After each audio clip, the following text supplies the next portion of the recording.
instead of saying, let's put your money in an index fund, which is obviously brilliant to do too, don't get me wrong, but there's ways to diversify those things where you control the destiny of the outcome of that money.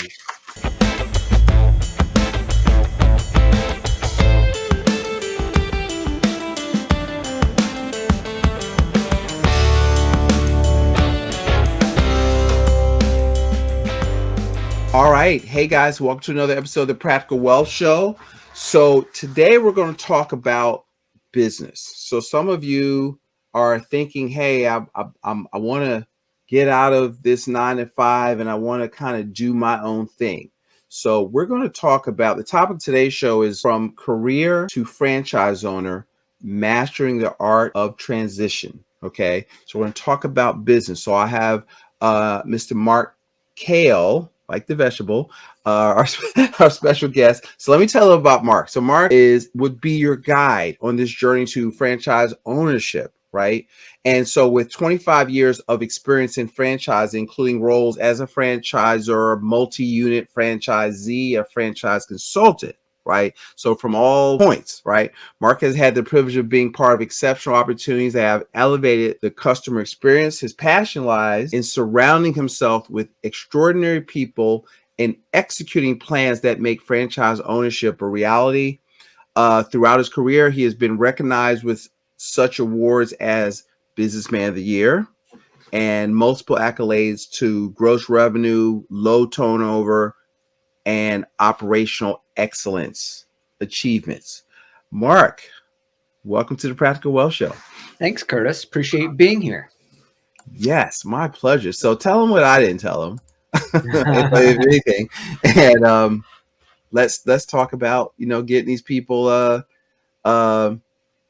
in business if that's what they want to be. So if you're wanting to be, I've thought about being in business, don't know what to do, this show is for you.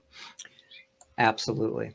Yeah, the transition for me started right away. I realized very, very quickly right out of college that I was not wired to work for anybody, and tried it once. And that actually was with the franchisor that I wound up helping launch the actual franchise company for. Mm-hmm. And so the guy was great, Harvard MBA, brilliant guy. And fortunately for me, he was very frugal. So we wrote the Uniform Franchise Offering Circular, which is what the franchise disclosure document was called back then. We wrote it together. So it was like, jump into the fire, learn it the hard way. And that was really exceptional for me because I like learning on the deal, right? So that's how it all started. I loved working with and for him, but it was just, I could not see myself working for someone for the rest of my life, hoping for that, tiny increase every year if you got one. I had partially worked for commissions, which really turned me on, and right, because I had more control over that. Right. And so I exited that and wound up the second consultant for a network called FranChoice 24 years ago. And what that allowed me to do is have many, many more franchise options for people that were looking for franchises instead of just that one concept. So I've been helping people do that for 24 years, and it's been just an absolute pleasure helping people do that transition, because I get it. I was that guy, and okay, I just did not want to do that for myself. I wanted to control my own destiny. Let me ask you, so that's interesting because a lot of times it's like people want to be in business, but they don't really have a concept. They are undercapitalized and don't really even understand. Most people got a business because they don't even understand the market or marketing, and they run out of money by the time they figure it out. And it seems like with a franchise, that's already kind of been figured out for you. Exactly. There's a recipe there, and if you follow it, you should be successful. Now, there's always the bottom of the barrel of franchisees that don't follow the system, and they're absolutely not as successful as those that follow it. And that's the beauty of franchising, is that you have a very, very specific way to do business. The franchisor has done their proof of concept. They know what they're doing. They put a process in place that you can follow. And if you do, there should be success. You got to get up out of bed in the morning and do and execute. but Right. it's the recipe is there. My dad used to always say, I grew up in a supermarket business. It says your store's got to be open. You got to get up and go open the store. Exactly. And which I do even in a service business. I'm in financial services. I get up, I got to get at my desk. It's like 9:00 or whatever. I've got to be ready to work and see my first client. And so it's helpful if you don't have that, what I call initially the discipline of a work creator. I think this is a good bridge. Let me ask you, you kind of alluded to them, but what are the key in your mind, the key differences between running a traditional business and owning a franchise? So if you're running your own business, typically you're on an island by yourself, and you are hiring out all of the consultants and all of the help that you would need in order to be successful. I'm helping a gentleman that started his own gym in Michigan, and very quickly realized, well, I don't know how quickly it was probably a couple of years, that he needed to scale. And the way to scale, he had no idea how to do that. So he hired consultants and wound up scaling, and everything's great. And now he's actually purchasing a franchise. And he told me yesterday, because he had just gone to the Meet the Team Day, which is the last stage of the process. He said, man, he goes, this is only going to take me like 6 to 12 months to get where I am with my other gym that took me 5 years. Wow. Okay. Right. So you're getting business coaches, you're getting field support, you're getting all these things that are in place, the marketing plans, the microsites on the website, all the things that they're providing. And it's basically by paying the franchise fee, which is what typically people are like, why would I do that? Well, it's success insurance, right? You're paying for all of the things that the franchisor put together that will get you ramped up and profitable much faster than if you did it yourself. And then on the royalty side, people say, well, I've got to pay 5% or 7% of my gross sales. Why would I do that? Well, you're doing that because they're offering you all this support that you would have to pay much, much more than if you did it with a franchise. So if you did it on your own, it would take longer and cost a lot more, is basically why franchisors work. That's why the whole process works. Yeah, that's, what do you call it? Success insurance. Yeah. I like that. And let me ask you this: how does one? Because I, as a consultant, I guess this is what you do. But how does one identify the right franchise opportunity based on their skills, interests, financial capabilities? Awesome question. And so just because Curtis likes to golf doesn't mean Curtis should open a golf store. Right. So we say, let's find out what business Curtis can get into that will give him the freedom of his time and the enough money and freedom to do what he wants to do so he can golf anytime he wants. Right. So we dive in doing a full consultation. It takes about an hour and a half to 2 hours, really identifying the attributes of the business that would be appealing to the person we're working with. And once we do that, we have 260 companies that I can choose from to determine, okay, which ones match. And if you match the business model, the rest falls into place. The rest is really just a widget. It doesn't matter what the widget is, as long as the business model matches. And that's where most people go wrong. They say, oh, well, I love Jimmy John's, so I'm going to go open a Jimmy John's. Well, they don't know anything about what the attributes of the business of Jimmy John's are, right? The multiple unskilled labor, the turnover, it's, cash going out the door, spoilage, you've got rent, you've got utilities, you've got marketing, you've got delivery, you've got all these moving parts. And that's why when you start learning about those things, you're like, maybe that's not a fit. Right. And there's service-based concepts versus storefront versus a regional development where you're actually helping other franchisees launch their business and getting a piece of that action. There's a lot of different models out there that people need to learn about. And that's what I do. I help people figure all that part out and then help them with their due diligence with a real systematic way so that you're uncovering all the information that you need to know in order to make an informed decision.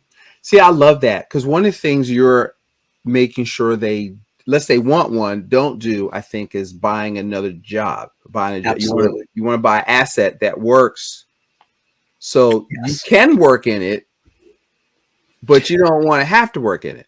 Right. I mean, there's several different models in franchising. You certainly can buy yourself a job. If you want Right. to buy an individual unit and run it yourself and do that, that's fine. But at least you're controlling your own destiny that way instead of working for someone else, which is plenty of people do that. Then there's multi-unit operators where they're going to launch the first one, then put a manager in place on that one, launch the second one, put a manager in that one, rinse and repeat till they have multiple units. I worked with one guy 20 years ago. He bought one unit. He's got 16 units of that concept. He's got another 7 units of another concept. And he kept his full-time CEO job this whole time. He's making like $1 million, $2 million, $1.5 million on the side because we did it right. We determined what were the good fit for him and allowed him to scale. And that's the idea of this whole thing. So then if that's a multi-unit guy, he built himself a nice empire. Then, like I said, there's what's called a regional development where you own a large swath of turf or territory that, let's say, 10 units of that concept can fit in there. Then you can sell off those 10 units. And for that, you are supporting them, getting them up and running. You're getting half the franchise fee and half the royalty stream for doing that. And the franchisor is happy to do that because you're the feet on the ground guy that's supporting your clan, right, of franchisees. Let me ask you this. So it's just when you say that, it's like, do people come in? Does that develop, or do they come in with, like what percentage come in? Like, I want a business. And then it's like, okay, I see how I could build an empire. Do people come in like that, or it just grows as they get to see it better? Depends on the person. I mean, everything is so customized the way we do things. I have a group of 4 guys right in Philly, right in your backyard. They said to me right out of the gate, we want to grow an empire. We want to do not only multiple units, but multiple concepts over time. And we want to build something huge so that a PE firm later will circle and snap us up. So they really want to grow it big and want to grow it fast. So I am showing them a regional development option. And then there's also several concepts that have the option for many units that they can build out. And when we talk about that, it's really buying multiple units up front. So that I call that growth success insurance, right? So you can buy multiple units up front. They give you a discount fee on the franchise fees for 2nd, 3rd, 4th, 5th units. And you have a development program that you're on, that you're opening the first one. And then the next 12 months, you're opening the second one. And then again, rinse and repeat. So, but they have protected that territory up front. Because if they don't, the franchisor could sell it to someone else and they would be landlocked in that concept then, which is fine because we could always put them in another concept and they can grow something that's maybe complementary to the first concept so they can share and cross. I like that they're not locked in. Like you're trying to build business. Yeah. And you're business agnostic. Exactly. Yeah, that makes sense. I want to transition. Let's talk about preparing for the transition. Okay. And what are the critical steps in your mind that one should take before making the transition from their job, if they ever have to do so, right, to franchise ownership? So I have a perfect example of this. I'm helping a couple in Chicago. The wife is a C-suite at a financial institution. And the husband is a stock trader. He's on the floor of the exchange in Chicago. And originally they said, we want to buy a passive income situation where they're both going to keep their jobs and run it passively with a manager and a GM in place. They fell so much in love with the concept that we wound up finding them that the wife is going to leave. And we had this conversation the other day where she's like, well, I've got to really time all of this properly because I need to understand that we're doing, because it's a real estate based concept. So they have to deal with that. I mean, in the areas where they are, real estate's pretty tight still because they're upscale areas and the retail is still strong, right? Mm-hmm. So they have to really plan, because she can't give her notice until like they're ready to go. And so we're all working on that together. The franchisor is going to work out that plan with them. I'm helping them execute that plan. But yes, there is an absolute step-by-step process that you need to realize, that when you're leaving your really cushy corporate gig to do this, you got to do it in the right sequence. Because if you give your notice and you're not even ready to do real estate, you're going to be sucking a lease for several months before you get in, right? Yeah. So we help people figure all that part out too. That's awesome. Okay. So it sounds like you don't, when you match them up, you're not going on to the next town. You're still working with them in a coaching or consulting. Yeah. It depends on the candidate, right? Yeah. Some Okay. people, they're like, well, have a great life, I'm good. And Okay. some of them really want me to help. And I keep using real life examples because it makes sense, but I'm helping another couple in Virginia. My multi-unit concept that we owned was in-home care for seniors. Mm-hmm. We had 250 caregivers going in and out of people's homes every day. I know that gig like the back of my hand. I ran it for 10 years. Mm-hmm. I had GMs and everyone in place so that we did scale it, and we did not have to go. I didn't have to be there on a day-to-day basis, but I know that business. Well, the people that I'm helping want to get into a similar business. So there's no way I'm not going to help them moving forward. They're going to get all the help they need from the franchisor. But I always say, I'm here for you if you need me. I'm really good at helping people scale things and get things managed. But the franchisor is going to give them all that support. They don't need me, but I offer my support anyway. That's cool. What are the challenges people face? So, like, are there common challenges that maybe are it is your experience that they face during their transition period, and how can they or do you help them overcome them? So there's a couple of things that we do ahead of time to make sure that we mitigate as much risk and as much headache as possible. And the first thing we do is, I call it know thyself. You need to know that you're a good fit for franchising to begin with, because not everybody is. And so very, very, very early in the process, I'm vetting them to make sure that they would be able to follow a process, follow this recipe. Because if I'm getting feedback from them right away saying, well, I don't know why I would do that. I would just do that on my own. And I would, why would I want to listen to them? How do they know what they're talking? Well, it's automatically, okay, this person is instantaneously not going to be a good fit. If you're not a good fit, go do it yourself. Right. Because the franchisor probably down the road won't even approve someone like that, because they don't want that headache. They want someone that'll follow along. Right. So know thyself is a huge thing. Certainly be well-funded. The last thing you want to do in any of these situations is go in undercapitalized. So those two things are the most important that you can have in place before you even begin the process. Okay. It's funny. We one of the things that I teach something called principles-based planning. And my fourth principle, so first principle is save 15-20% of your gross income. Then we talk about protection and legacy. My fourth principle is liquidity, 6 to 12 months of your income, right? Because your emergency money is maybe 90 days, but everything above that, your opportunity fund. So because with these things, I know there's a capital requirement.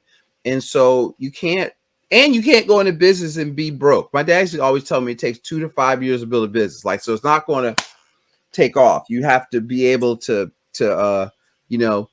I think it seems like you cut down on some of that, or maybe a lot of that, with the franchise concept, but it's still, you got to think long range. Is that accurate?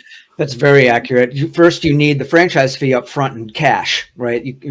Some banks won't finance the franchise fee. So you need that. Okay. Right. Then I always tell people, while there's a lot of concepts that break even in cash flow very quickly, especially service without a lot of overhead, those kind of concepts, you can get out of the gate really quick, meaning like under 6 months quick. Like those are quick. But I always tell people that one of the biggest reasons for failure is people run out of money. Mm-hmm. And so I always tell people, when you're launching a franchise, you have to make sure that you have a separate bank account with 12 to 18 months of all of your living expenses, including going to a movie, buying your kid a pair of shoes, all of it, everything. 12 to 18 months set aside so you're not bleeding that business to death to live. Right.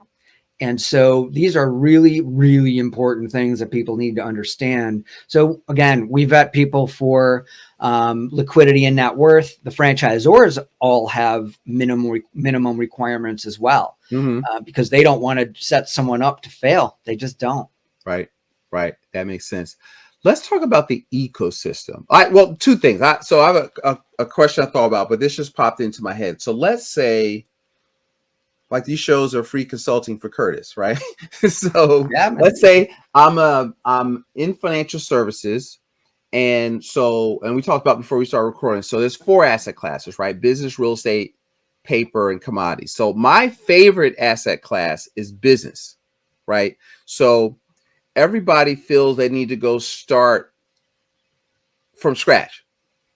And, I already have a main thing, but I want to diversify something else. So the options to me are franchising or buying that's already in existence. And then, does one think about, because I'm thinking somebody that's a successful real estate investor or have electrical contracting business. Should you buy something like in your wheelhouse that's like in the same sector, but a different segment of the business, or something I call horizontal diversification? That's vertical, like something that serves what you already got, customers you already have, or horizontal, where it's a completely separate thing, so they don't affect each other because they're two different demographics. Like, how would one think about that? I love that. Actually, that's a really interesting way to look at it. So typically, if someone, for instance, I've worked with people that have a bunch of investment properties, right? They have, whether it's for VRBO, whatever, or Airbnbs, whatever they have, right? Well, all of that real estate needs maintenance that they're hiring out. Whether it's lawn care, whether it's bug protection, whether it's, you name it, right? Windows, gutters, roofs, again, lawn care, all of it. So why wouldn't they buy businesses that do those things? So they're hiring themselves instead of hiring all that out. And so I've helped people do that as well. So I think that is the vertical way is typically how I think about it, rather than insulating what they're doing from what their business is. Certainly another way to think about it. I usually go vertical. Yeah, I like that. I mean, one time my parents they had a couple of bars. So this guy wanted to sell this beer distributorship, and we, ended up not going through. This is like, 25, no, 30, it was before I got married. So over 30 years ago, but I was like mid-20s, but I was like, okay. Because the guy already had like $250,000 a year of like soda business. I figured out that we were spending a couple $100,000 a year, our own beer. We should charge yourself retail. And I knew enough other owners where I could get some of that money. So I started thinking about that, but you got to not cheat yourself. You got to charge yourself retail. And so even with me, it's not about me, it's about them, but I got you on here, right? So like, I'll think about what like, so there's accounting, bookkeeping, taxes. I don't love the tax business because the market's a little bit different, but it's still a vertical. Are there franchises for that type of thing? Of course. Property casualty? Yeah, there's franchises and everything.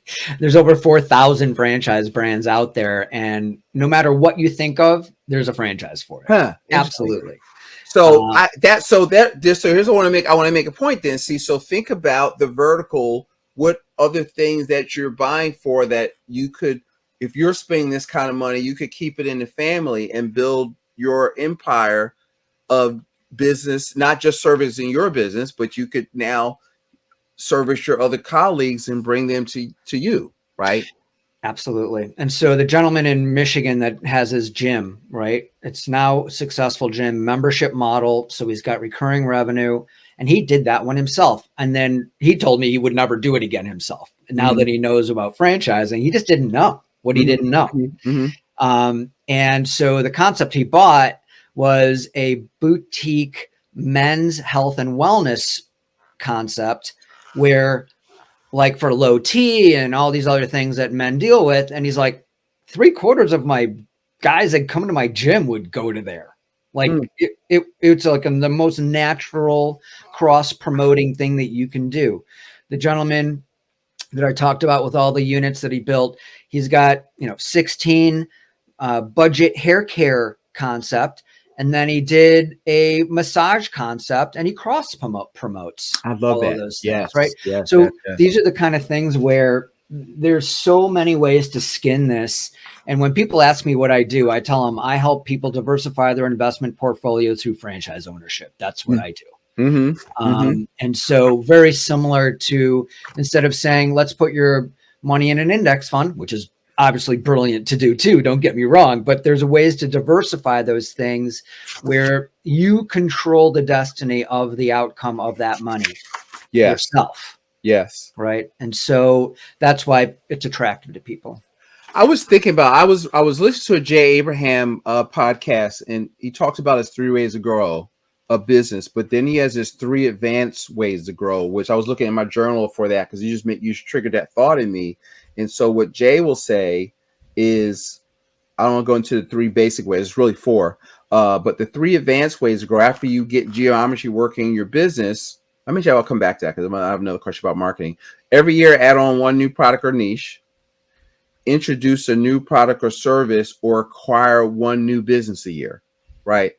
And so it seems like this kind of fits that bill of, let me, keep expanding the market, expanding the empire. And it seems like this is a simple way to, a simplistic way, with a partner, with support, with a coach, to kind of, make yourself, how do you make yourself recession proof?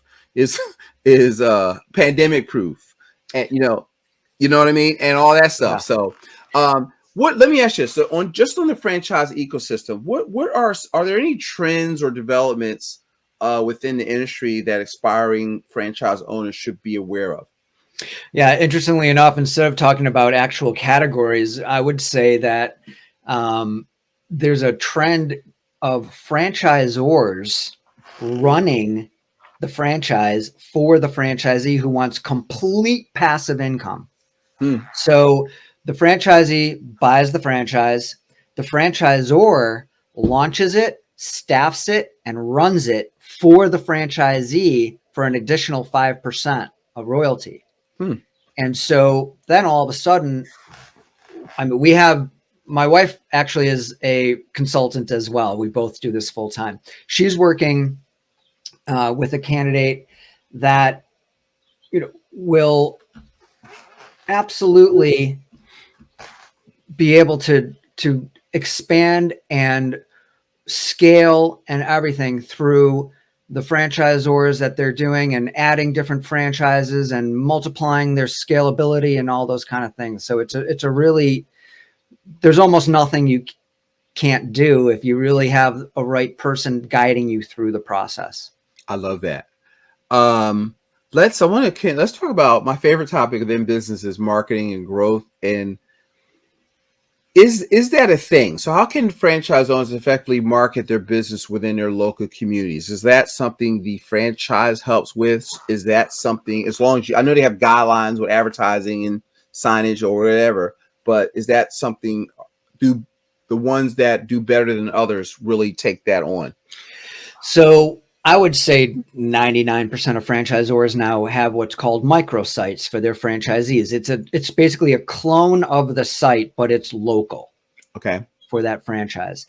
There's other franchisors that if they have an online presence and they have a product that they're selling, if they sell anything, and this is not all franchisors, but the ones I like to work with do this. If they're selling a product online and the customer comes from the zip code that the franchisee owns, the franchisee gets a portion of that sale for doing nothing. And so the good franchisors will set that up, right? So that the franchisees can benefit from the online presence that they're doing.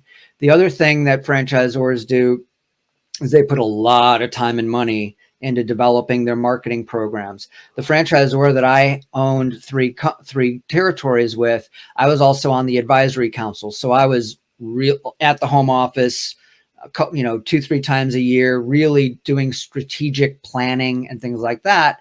One of the things that they were doing at the time was, should this concept be on TV? Right? Should we do commercials? Should we do national commercials? Well, we had 700 and something locations, so it made sense. We had a very wide geography that we covered across the US. And so that was okay and time to do that. Well, they spent millions of dollars with consultants.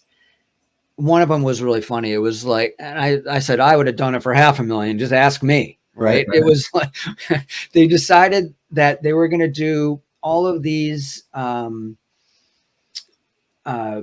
test markets and all these kind of things to figure out what colors they should be using in the advertisement. It turns out that seniors really are drawn to the color blue. And it sometimes is really because of the rods and cones in their eyes. When they get old, they really don't see some colors so great, but blue works. Well, okay, we used blue. It was that crazy. I mean, these people are spending millions of dollars figuring out what color should be in the ad, right? You would never do that. I would never even think to even worry about that kind of stuff. So never. And some of the franchisees were using wackadoodle colors that seniors couldn't even see. And so it was, let's bring all this together. Everyone do it the same way. And these are exactly the way you should do it. And this is why. They had proof, like literally scientific proof of why that should be. So the marketing, leave that up to the franchisor and follow what they say and just do the program. That's pretty much it, right? Okay. Like if you're not coachable and you want to be creative, franchising may not be for you. Is that Exactly? I mean, listen, I could do all I wanted, and my businessman of the year thing was I was on the board of the chamber, actually several different chambers, and I was always the one that was sponsoring the golf outings and sponsoring this and sponsoring that and really getting involved in the community. Well, that was something that I did independently of the franchisor. The franchisor gives you guidelines. Right. Hey, you should join the chamber and you should do this. But I just took it to another level. And I was able to add my own creativity and my own way that I wanted to be involved in the community. And it really paid off, because that specific business, one of the ways that you market yourself is diving in. And if enough people know you, they all have aging parents that need help, period. I think so that's interesting, because people buy you. So I was listening to, what's his name? The guy who wrote Key Person Influence. It says people, Daniel Priestley, and people, you can get a business website, but you want to like market, like you said, be out there in the community. And because I don't want people to know Curtis, but they're going to know Curtis, right? And know, like, and trust you, depending on the business, where then it'll drive to your business, where you position yourself as a person in the community that's doing good things, that type of thing. And, oh, by the way, he has this business. I mean, do your people think like that? Is that a thing? So to a point. I mean, when I was getting involved in all of these communities and in the business, I was making sure to promote my marketing people, my sales people over me, because ultimately I was aiming to flip the business. And I've got a lot of people. I have a lot of people that I help to say, I want to, just like flipping houses, you can flip franchises, right?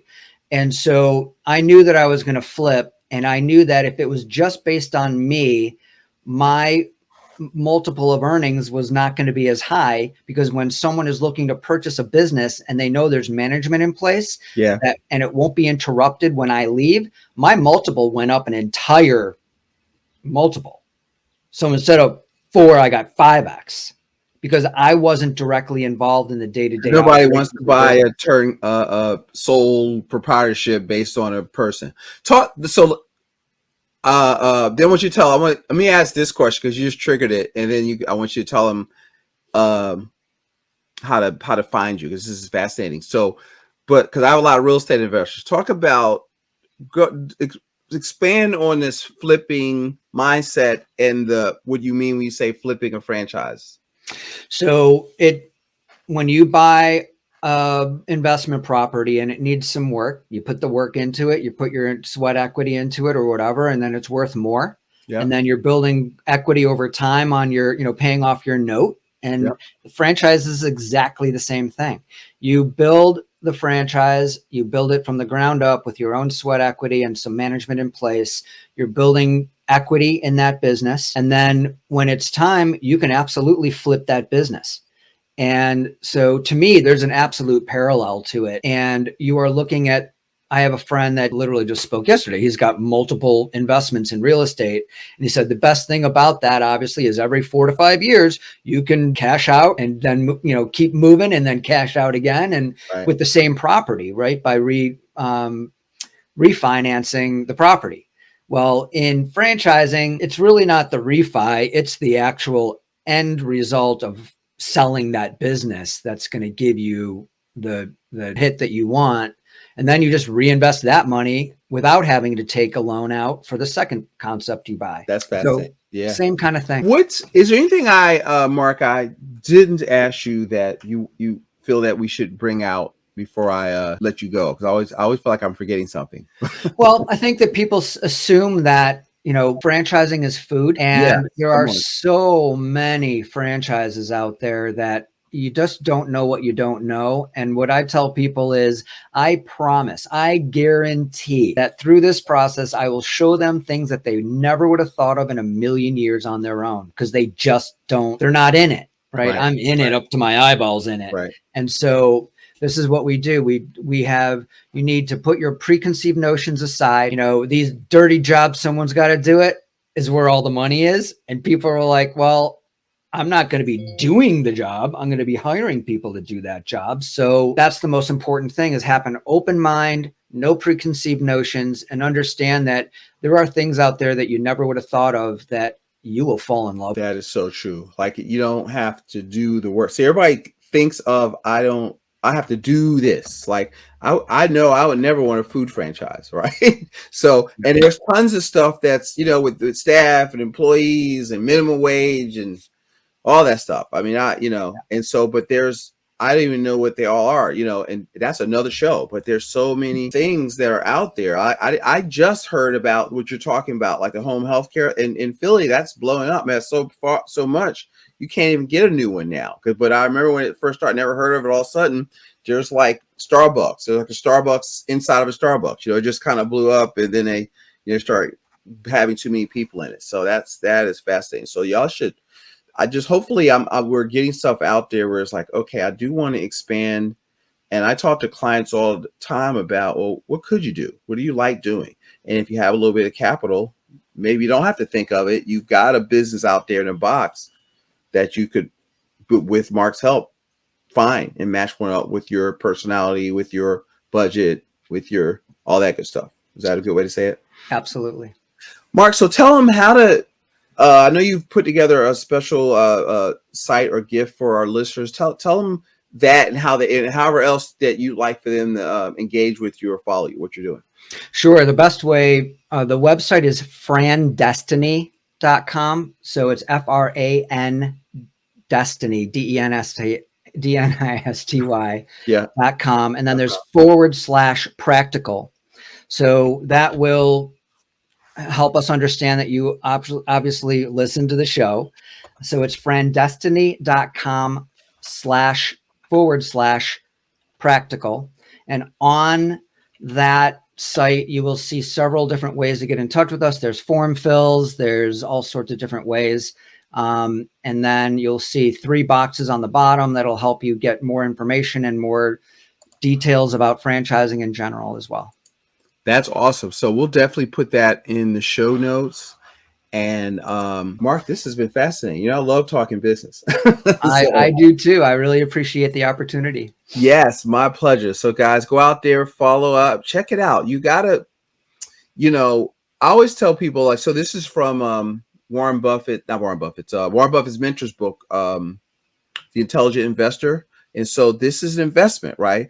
And what is an investment? In the book, he says an investment is something you deploy your capital upon which, with thorough investigation, you have safety of principle and a reasonable opportunity to make a profit, right? So it seems like what we've been discussing checks all those boxes, you know, with cash flow. That could, this could be your retirement plan, you know. And that's, I want to end thinking about that. I want your word to be last. Yeah, I mean, I think that certainly when you're investing in something, it should be in an appreciating asset. Yeah, Right. Yeah, for sure. When people are talking about marketing, well, how much it doesn't cost money, you're investing That's that investing, money. yes. And so that's something that we always discuss as well. Sounds good. Hey guys, so this has been a great show, Mark. Thank you so much. So go follow up, check the show notes, take a look. You know, you got to be researching things to do. Every year you got to get better. Every year you got to grow your revenue because the cost of living is going up. Actually, the value of dollars going down, but that's another show. But anyway, thank you guys. Go out there, make it a prosperous day. And if you like this, leave us a review and tell a friend. Have a great day, everybody. Thank you. Are you ready to take control of your financial future? Hi there, I'm Curtis May, and I'm here to help you achieve your financial goals. Do you want to be the customer bank, or would you like to be the bank? Subscribe to our channel for regular updates, valuable insights from experts in different fields. You know, the name of the game, guys, is cash flow. Okay, you can't eat equity. And our goal is to help you build, we call it being a cash flownaire, which is passive income, twice your expenses outside of Wall Street, where possible, right? It is quite possible. And so if you're interested in learning more about our services, here is what I challenge you to do, or I invite you to do, I won't say challenge, is to take our financial freedom quiz. See where you are, okay? Don't wait any longer to take control of your financial future. Let's begin this journey together.